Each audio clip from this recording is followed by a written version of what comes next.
بسم اللہ الرحمن الرحیم۔ السلام علیکم۔ ارشاد باری تعالیٰ ہے ترجمہ: جس نے کسی مومن کو جان بوجھ کر قتل کیا اس کا ٹھکانہ ہمیشہ کے لیے جہنم، اللہ کی ناراضگی اور اس کی لعنت اور اس کے لیے عذاب عظیم ہے۔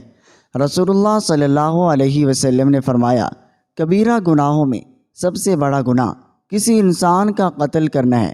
جس نے کسی جان کا قتل چھری یا چاقو کے ساتھ کیا تو فرشتے جہنم کی وادیوں میں ہمیشہ اس کو اسی چھری کے ساتھ مارتے رہتے ہیں۔ وہ ہمیشہ آگ میں رہتا ہے اور وہ میری شفاعت سے محروم ہے۔ اگر کسی شخص نے کسی جان کو بلندی سے گرا کر قتل کیا تو فرشتے بھی ہمیشہ اس کو بلند ترین چوٹی سے جہنم کی وادی میں گراتے ہیں۔ قتل کرنے والے جہنم کے کنویں میں محبوس ہوں گے۔ اگر کسی نے رسی کے ساتھ خودکشی کی اور مر گیا تو ہمیشہ جہنم میں لٹکا رہے گا اور اللہ کی رحمت سے محروم رہے گا۔ اگر کسی نے کسی کو ناحق قتل کیا تو اس کا قتل کلی گمراہی میں ہے۔ فرشتے اس کو ہمیشہ آگ کی چھریوں کے ساتھ ذبح کرتے رہیں گے، اور جب بھی اس کو قتل کریں گے تو اس کے حلق سے تار کول کا سیاہ خون بہے گا، پھر وہ خون اسی میں لٹا دیا جائے گا۔ عبدالآباد تک یہی اس کی سزا ہوگی۔ ہم اللہ کی پناہ میں آتے ہیں، اپنا حمل ضائع کرنے والی عورت کی بھی یہی سزا ہے۔ ارشاد باری تعالیٰ: اور زندہ درگور کی جانے والی بچی سے پوچھا جائے گا تو کس گناہ میں قتل کی گئی؟ رسول اللہ صلی اللہ علیہ وسلم نے فرمایا، گرائے جانے والے بچہ قیامت کے دن لایا جائے گا، جس کی آواز بجلی کی کڑک کی جیسی ہوگی، اور وہ مدد کے لیے پکار رہا ہوگا کہ میں مظلوم ہوں۔ پھر وہ اپنی ماں کے پاس لایا جائے گا اور کہے گا، اے رب، اس سے پوچھئے اس نے مجھے کیوں قتل کیا؟ اللہ سبحانہ و تعالی گرائے جانے والے بچے کی ماں سے پوچھیں گے، تم نے اس کو کیوں قتل کیا؟ کیا تیرا یہ گمان تھا کہ میں اس کو رزق نہیں دوں گا؟ بے شک میں نے کسی نفس کا لاحق قتل حرام قرار دیا تھا۔ اے فرشتو، اس عورت کو دروغہ جہنم کے مالک کے سپرد کر دو، جو اس کو جب الحزن مصیبتوں کے کنویں میں قید کر دے گا، جہاں فرشتے اس کو سخت عذاب دیں گے، کیونکہ وہی کرتے ہیں جس کا ان کو حکم دیا جاتا ہے۔ اس عورت کو آگ کے توق اور بیڑیاں پہنائی جائیں گی، اس کے چہرے کو آگ میں جھونکا جائے گا، پھر مالک دوبارہ اس کو جب الحزن میں پھینک دے گا، جو کہ ایک گہرا گڑھا ہے جس کا نام کنویں کی آگ ہے۔ جب بھی جہنم کی آگ ہلکی ہوتی ہے تو اس گڑھے کا منہ کھولنے اور اس کی شدت حرارت سے جہنم دوبارہ دکھنے لگتی ہے۔ اس میں درندے، بھیڑیے، سانپ اور بچھو ہیں جو گناہ گاروں کو ڈستے ہیں۔ جہنم کے فرشتے ہاتھوں میں آگ کے نیزوں کے ساتھ حمل گرانے والیوں کو مار رہے ہوں گے۔ ایسی عورتیں اس گڑھے میں 50,000 سال تک عذاب کا شکار رہیں گی، اور اس کے بعد اللہ جل شانہ کوئی فیصلہ فرمائیں گے۔ اللہ ہمیں ایسے عذاب و عقاب سے محفوظ رکھے، آمین۔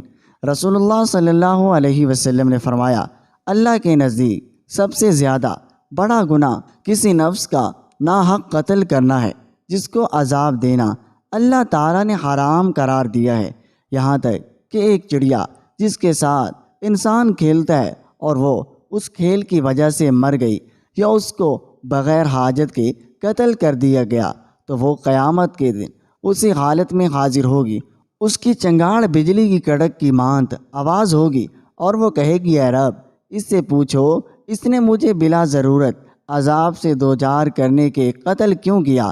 اللہ سبحانہ و تعالی فرمائیں گے، میں تیرا حق لوں گا، مجھے اپنی عزت اور جلال کی قسم، جس ظالم نے بھی جس قدر نالاحق ظلم کیا، میں اس کو سخت عذاب سے دوچار کروں گا، ورنہ تو میں ہی ظالم ٹھہراؤں گا جب میں مظلوم کا بدلہ نہ دلاؤں۔ پھر اللہ تعالیٰ فرمائیں گے، میں حساب لینے والے کا بادشاہ ہوں، آج میں کسی پر ظلم نہیں کروں گا، مجھے اپنی عزت اور مرتبے کی قسم، آج ظالم کے ظلم سے تجاوز نہیں کیا جائے گا۔ اگر کسی نے ہتھیلی کے ساتھ تماچا مارا، یا کوہنی کے ساتھ مارا، یا ہاتھ کے ساتھ مارا، آج میں بے جان لکڑی سے بھی سوال کروں گا کہ کہ تو نے دوسرے کی لکڑی کو کیوں خراش لگائی، ایک پتھر نے دوسرے پتھر کو کیوں خراش لگائی۔ اس وقت تک جنت میں کوئی داخل نہیں ہوگا جب تک دنیا کے ظلم کا بدلہ اس کی نیکیوں سے ادا نہ کر دیا جائے۔ اگر کسی کا نامہ اعمال میں نیکیاں نہ ہوں تو مظلوموں کے گناہ اس پر ڈال دیے جائیں گے اور اس کو آگ میں پھینک دیا جائے گا۔ رسول اللہ صلی اللہ علیہ وسلم نے فرمایا، کبیرہ میں سے سب سے بڑا گناہ اللہ کے ساتھ کسی کو شریک ٹھہرانا اور ناحق قتل کرنا۔ جس طرح میں اللہ کے حضور میں مشرک کی شفاعت نہیں کروں گا، اس طرح کسی نفس کو قتل کرنے والے کی بھی شفاعت نہیں ہوگی۔ جس طرح مشرک کا دائمی ٹھکانہ آگ ہے، اسی طرح کسی کو قتل کرنے والا بھی ہمیشہ جہنم میں رہے گا۔ جس طرح اللہ سبحانہ و تعالی مشرکین پر سخت غصہ رکھتے ہیں، اسی طرح قاتل پر بھی اللہ کا غصہ شدید ہے۔ جس طرح اللہ تعالی قیامت کے روز مشرک پر لعنت کریں گے، اسی طرح قاتل پر بھی لعنت کی جائے گی۔ جب اللہ تعالیٰ کی لعنت قاتل پر پڑے گی تو وہ جہنم کے تمام طبقات میں قتل کیا جائے گا، حتیٰ کہ وہ جہنم کی نچلی تہہ تک دھس جائے گا۔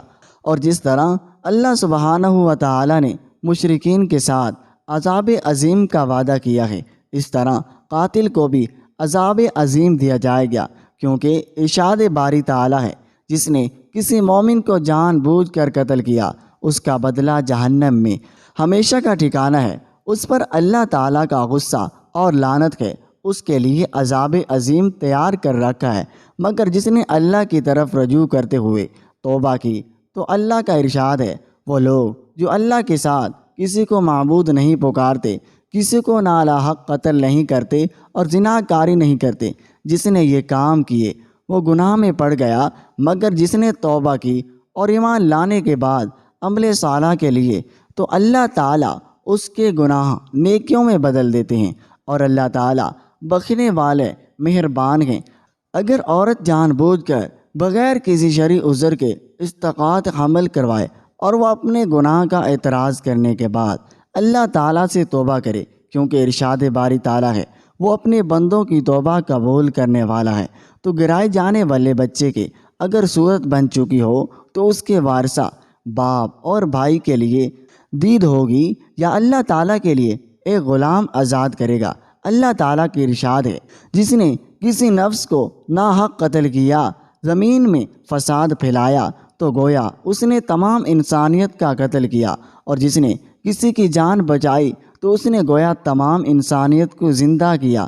یعنی اگر 1000 لوگ ایک قتل میں شریک ہوئے تو وہ قتل ہر ایک کے ذمہ ہوگا اور ان پر جملہ انسانیت کے قتل کا بار ہوگا۔ اس کے برعکس اگر کسی نے کسی پریشان حال نفس کے ساتھ اچھا برتاؤ کیا، اس کو کھلانے کا ایک لقمہ دیا، اس کو پانی کا گھونٹ پلایا، یا اپنے مسلمان بھائی کی تکلیف میں مدد کی، تو اس نے گویا تمام انسانیت کے ساتھ بھلائی کی۔